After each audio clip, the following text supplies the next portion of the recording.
It's been a dangerous weekend on area rivers. Today, search and rescue teams returned to the Green River, hoping to find two people swept away. The problem started when people got into the water yesterday, despite signs warning them of high water levels and fast-moving currents. Officials closed the Green and Cedar Rivers to all recreational use. KOMO 4's George Howell's live at Flaming Geyser State Park, where they are still searching for missing kayaker or not tonight, George.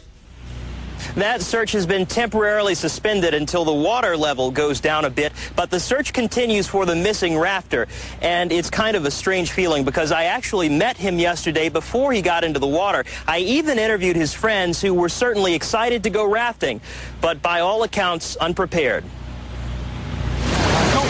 Before Chad Hughes and James Yen headed down the river with Phoenix Harper, seen here to the right, they talked to us about their expectations of the raging river. This is nothing. James and I came during the winter. It was a lot worse during then, but it's just a rush.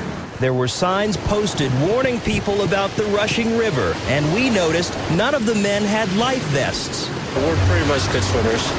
James Yen told me they weren't necessary. For extra safety, we have the boats tied together. We're going to tie everyone's hands to that rope that he's holding. I've been down this river, up and down this river for about 13 years.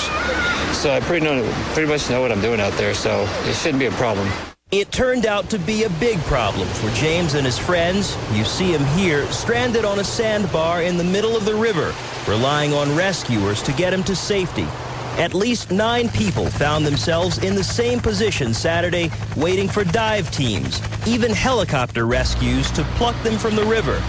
You can understand these men are worried about the 4th person in their group who's still missing.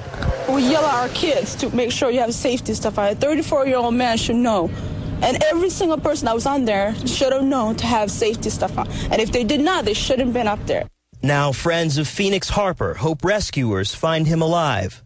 They said they thought it was, it was fun and joke to have fun, and now we have a life, that we're, someone good was taken away from us. We pray he's not taken away from us, but it's not a joke no more. There's nothing funny about this. There's nothing funny about losing someone. Given the fast-moving current you see here, you understand why both the Green and Cedar Rivers are closed to recreation. And it's also important to note that kayaker was wearing a life vest. His name has not been released at this point, and in the next hour, crews will meet here to decide whether to continue searching for that missing rafter tomorrow.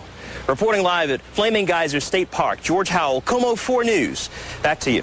All right, thanks, George. A 21-month-old boy is dead after what detectives say is a tragic accident in Lewis County. The boy was camping with his parents along the Nisqually River. The toddler wandered off while his parents were preparing breakfast. After a brief search, they found him against some log debris downstream from the campsite. The boy was taken to Marybridge Children's Hospital in Tacoma, where he was pronounced dead. Forecast team's Robert